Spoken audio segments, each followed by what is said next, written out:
Welcome back to MediaBistro.com's Media Beat. We're here again with Soledad O'Brien from CNN. And Soledad, you have a very interesting background. Your mother is from Cuba, and your father is from Australia. That's right. My mom's black, my dad's white. Yeah. How has their background sort of impacted your view of the world? You know, I think that what's made my interest in covering race, I think, so focused nowadays, and I've done it probably for the last 3 or so years, has been because of my background and because I grew up as a light-skinned black girl in the North Shore of Long Island in my town. There were no black people, very few families. And so how you navigate that and how you are able to sort of be in a conversation or sometimes be outside of a community as a journalist has a real value. You know, I think people trust me in talking about race because I know what I'm talking about. At the same time, I can take an outside view on race. I don't particularly have a dog in the fight. I want to have a conversation. That's a very powerful position to be in when you want to, engage both sides in any issue, but especially I think about race. So I've always, in fact, my Rose, who's here, and I finished a book that's called The Next Big Story, and it's all about growing up, with black, half white in a white community, and how that informs how you feel about race and the stories you want to tell about race, and sort of my journey as a journalist, exploring that exact question. That's going to, by the way, come out in November. But we were really interested in saying, so if you're biracial in America, how does that frame how you feel about stories when you're talking about race? And the critical mass, of course, was the election of the first black president, because all those conversations came to the fore. People were having that very conversation all across the country. And so I think my perspective has been, I'm in the conversation, but I can easily step outside, and that's a big plus as a journalist. Another interesting thing about you is that you attended Harvard, but then left and started your career, and eventually went back. My parents didn't think that was so interesting. Yeah. They thought that was interesting would not be the word that they would use to describe that. Yeah. Expensive and yet not finished is how they would probably describe really? that when I was, when I left to start working in television news. But I loved it. It was so nice to find a career and feel like, oh, this is it. I mean, even if I'm going to spend the rest of my life fetching coffee and, running scripts, it was so great to feel like you're part of this team. And then when I was pregnant with my first daughter, when I was about 35, I decided to go back and finish because I knew that once I had kids, I wouldn't really have the flexibility to finish up my degree, and I didn't have much more to finish. And so I knew also, because I was anchoring Weekend Today at the time, that I had a flexibility in my schedule that I would not have today.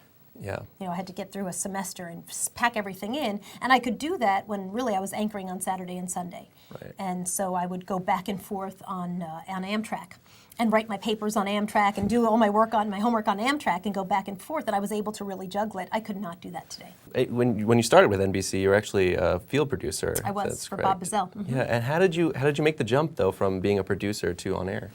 Elena Nachmanoff actually at NBC one day stopped me by the elevators, and we were talking about, she said, well, what do you really want to do here? What do you want to do? And I said, I think I'd like to be a reporter, mostly because I loved working for Bob. Bob is an amazing human being and just so smart that it was actually like going to college. But his perspective on what he wanted to cover was what Bob had, fought long and hard as a journalist to cover. And I had a little bit of a different perspective of what I would cover. He loved talking to the doctors and stories, and I always loved sitting with the patients and talking with the patients and stories. And so in his story, we were going to do it Bob's way. And I thought, well, if I were the reporter, I would do it a little bit differently. And so to have a chance to be a reporter and control the shaping of the story was interesting to me. So Elena literally one day at the elevator bank said, what do you want to do?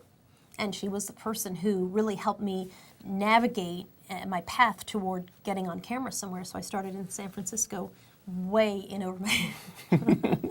Oh my God, so in over my head. Why were you and I was so glad I was on the West Coast where I knew no one, except my boyfriend, who's now my husband. Why was it? Because I was a good writer, but I had never been on camera, so I did all these wacky, gosh, I hope this should not encourage anyone who has ever recorded anything I did a long time ago. Do not send it in. I'd hold my head like this. I would freeze up in live shots. My first live shot was at a bar. We were covering the Giants, had just won. I had gotten into the playoffs. And as I was about to go live, bar, everyone drinking, of course. Should have realized that. But of course I didn't. So I do my little piece, and some man grabs me on the rear end. And I'm like, but of course they're all drinking, it's a bar. Yeah. I've now since learned how you do live shots in a bar, which is surround your, your rear end up against the bar, people you know on the side so no one can get near you. So I just was so new. I didn't really know, the basics of being on camera. It was my first reporting job versus how to be a good journalist, which I had a pretty good handle on. And you spent, as you said, a few years at NBC. Eventually, you became the Weekend Today anchor, Right. and then you came back, right. Then you jumped to CNN. What was that decision like? Gosh, it was, two things that happened. David Bloom, who I'd worked with at NBC, who was my co-anchor, had died. And the show without him was just so different. I mean, it was just so sad. I mean, it was just different. And so that was one part of it. And the other part of it was I really felt like I needed to work more and work harder and learn more. So going to CNN from NBC seemed like a good place to start over, kind of move on. And it just felt like everything was saying it's time to change. It's time to just move on. It was really hard to do because I'd only worked for NBC or NBC stations for about 16 years at that point in my career. Either MSNBC or NBC or an NBC station.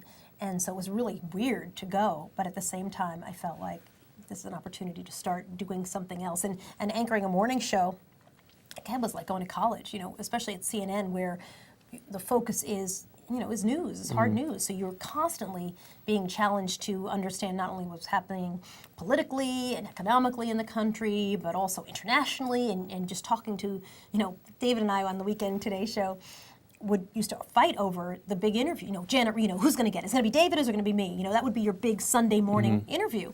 The way the show was shaped was kind of like that. Big interview to start with and then lighter stuff as the morning went on. At CNN, when I was doing it with either Bill Hemmer, who's wonderful, or Miles O'Brien, be like, no, you take Janet Reno. No, you take, I've got 8 senators today. You take this. Because you were just really focused on hard news all the time. So it was very different than what I had been covering. And I enjoyed that difference. Yeah. And now you're not doing that day-to-day stuff as much anymore. You're working on these longer projects. Do you miss that sort of like every day? Oh, you know what? I do miss the everyday. And so where I sort of get my fix of that is whenever there's breaking news. I usually travel for it. And so you are sort of back in the thick of things because I do like reporting breaking news.